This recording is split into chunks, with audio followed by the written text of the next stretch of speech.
Selamat pagi teman-teman. Apa kabar hari ini? Sehat selalu bersama keluarga di rumah ya. Jumpa lagi dengan Bu Hana. Pada pagi hari ini Bu Hana akan membawakan sebuah cerita firman Tuhan. Tapi sebelumnya kita memuji Tuhan dulu yuk. Kita mengucap syukur untuk kebaikan Tuhan dalam hidup kita. Kita angkat pujian setinggi-tingginya langit, lebih tinggi kasihnya Tuhan. Yuk kita angkat pujian ini ya.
Siapkan hati kita, lipat tangan, tutup mata, kita berdoa kepada Tuhan ya.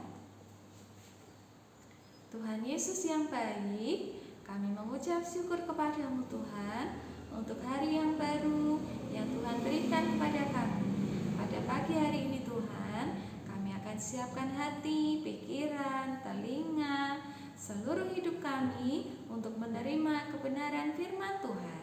Tuhan Yesus, tolong kami supaya kami mengerti, kami memahami cerita firman Tuhan pada pagi hari ini. Terima kasih Tuhan, kami bersyukur kepadamu. Dalam nama Tuhan Yesus Kristus, haleluya, amin. Nah, teman-teman, pagi hari ini Bu Hana akan membawakan sebuah cerita tentang hati yang selalu mengucap syukur kepada Tuhan. Teman-teman tahu nggak mengucap syukur itu apa? Mengucap syukur adalah berterima kasih kepada Tuhan. Nah, siapa yang tidak pernah lupa untuk berterima kasih? Nah, yuk kita sama-sama dengarkan cerita ya. Judulnya adalah 10 orang kusta. Berapa teman-teman? 10 orang kusta. Kita berhitung dulu yuk. 1, 2, 3, 4, 5, 6, 7, 8, 9, 10. Ada 10 orang kusta waktu itu teman-teman. Orang kusta itu apa? Orang kusta adalah orang yang punya penyakit kulit yang sangat parah. Tahu nggak teman-teman? Kulitnya itu dipenuhi dengan luka. Dipenuhi dengan luka dari ujung kepala sampai ke telapak kaki, penuh luka teman-teman, sangat parah. Teman-teman bayangkan kalau kita terluka sedikit saja, misalnya kita jatuh, pasti akan sangat sakit ya. Apalagi kalau orang kusta, dari kepala sampai kaki dipenuhi luka. Lukanya bahkan ada yang sampai membusuk. Terus ada juga orang yang karena sakitnya sangat parah, jari-jarinya ini bisa putus sendiri teman-teman. Sangat berbahaya ya penyakit ini. Nah, 10 orang yang sakit kusta ini teman-teman waktu itu diusir oleh orang-orang di tempat tinggal mereka. Mereka tidak mau dekat-dekat. Sana pergi jauh, sana. Aku tidak mau dekat-dekat.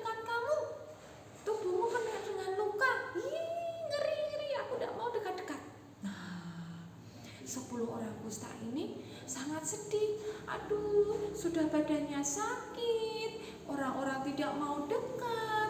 Aduh, siapa yang bisa menyembuhkan? Karena waktu itu teman-teman belum ada obatnya, belum ditemukan obat, jadi mereka sangat menderita. 10 orang kusta ini mereka hidup menyendiri, jauh dari orang-orang di desa. Nah, suatu ketika teman-teman, mereka mendengar Tuhan Yesus akan lewat di daerah tempat tinggal mereka. Tuhan Yesus mau lewat. Wah, ini satu-satunya harapan supaya kita bisa sembuh. Karena Tuhan Yesus itu hebat teman-teman.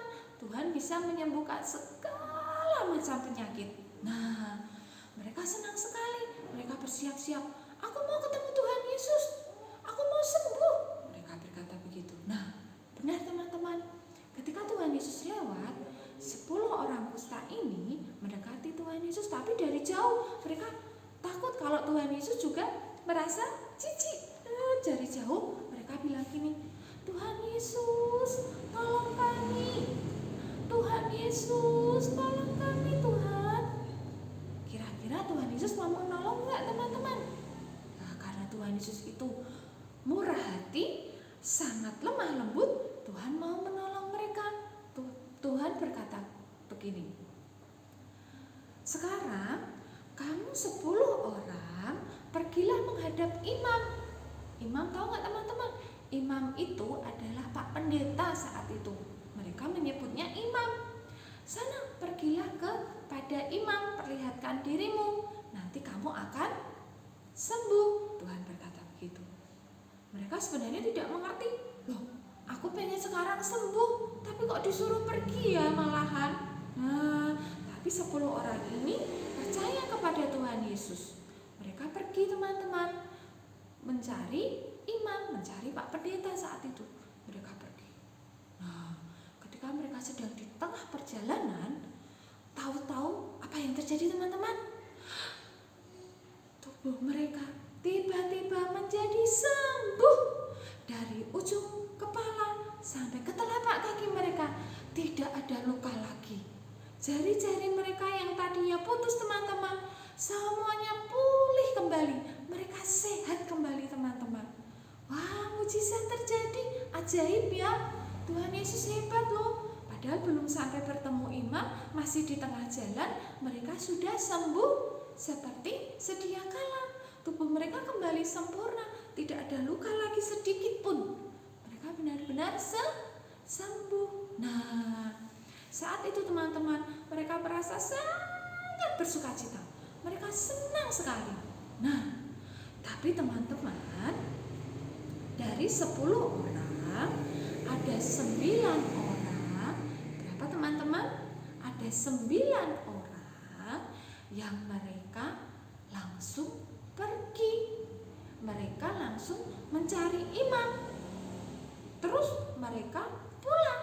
Nah, tapi kalau misalnya 10 dikurangi 9, sisanya berapa teman-teman? Kita coba hitung yuk. 1, 2, 3, 4, 5, 6, 7, 8, 9. Masih ada 1 orang. Nah, ada 1 orang ini yang hatinya sangat bersukacita. Hatinya mengucap syukur kepada Tuhan. Apa yang dia lakukan teman-teman? Dia kembali kepada Tuhan Yesus. Yang 9 orang tadi langsung pergi, tapi yang 1 orang, tinggal 1 orang ini kembali kepada Tuhan Yesus. Dia bersujud, dia tersungkur di bawah kaki Tuhan Yesus. Tuhan Yesus, terima kasih, aku sudah sembuh. Nah, Tuhan Yesus melihat, loh, tadi kan 10 orang, kenapa sekarang tinggal 1 orang? Yang 9 tadi kemana? Nah, terus orang ini, mereka semuanya pergi Tuhan, tapi aku mengucap syukur kepada Tuhan.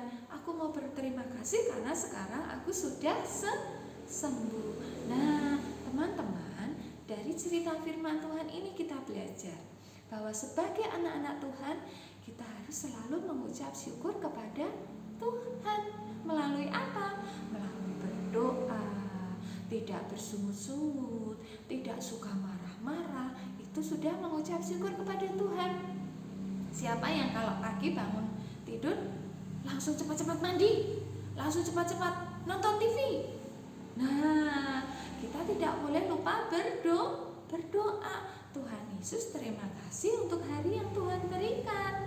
Nah, seperti itu. Terus misalnya waktu mau makan, siapa yang sudah diambilkan makan sama mamahnya langsung cepat-cepat makan, nyam. Terus lupa berdoa, lupa mengucap syukur. Itu tidak boleh teman-teman. Jangan lupa mengucap syukur dulu untuk berkat yang Tuhan berikan. Yuk, kita akan baca firman Tuhan. Bu Hana akan bacakan sebuah ayat. Teman-teman dengarkan baik-baik ya. Boleh mengikuti dari rumah, oke?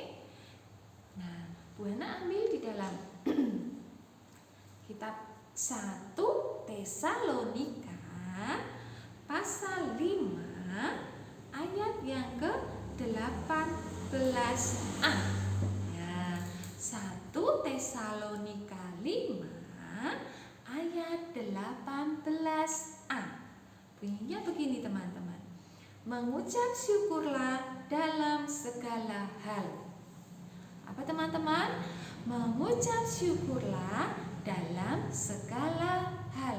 Nah, Tuhan sendiri yang berkata, kita harus selalu mengucap syukur kepada Tuhan. Tuhan tidak marah kalau kita tidak mengucap syukur, tapi Tuhan akan lebih sangat senang sekali.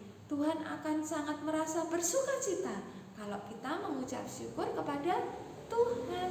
Nah, teman-teman juga seperti itu ya. Mulai hari ini jangan lupa untuk selalu mengucap syukur kepada Tuhan. Jangan lupa apa teman-teman? Berdoa. Oke. Sekian firman Tuhan dari Bu Hana. Satu pesannya Bu Hana ya teman-teman, jangan lupa berdoa, mengucap syukur selalu kepada Tuhan. Yuk kita berdoa untuk firman Tuhan pada pagi hari ini. Lipat tangan, tutup mata, kita berdoa ya. Tuhan Yesus, terima kasih untuk firman Tuhan pagi ini. Ajari kami Tuhan untuk selalu mengucap syukur di dalam segala hal. Mengucap syukur untuk orang tua yang mengasihi kami, untuk keluarga kami, untuk teman-teman, untuk kesehatan yang Tuhan berikan hingga hari ini kami dapat beraktivitas seperti sedia kala. Tuhan Yesus, jagai lindungi kami, jauhkan kami dari mara bahaya, jauhkan kami dari segala sakit penyakit, supaya kami tetap sehat, untuk terus mengucap syukur, untuk terus bersuka cita di dalam Tuhan. Terima kasih Tuhan Yesus, kami mengucap syukur untuk kebaikan Tuhan di dalam hidup kami. Dalam nama Tuhan Yesus Kristus, haleluya, amin.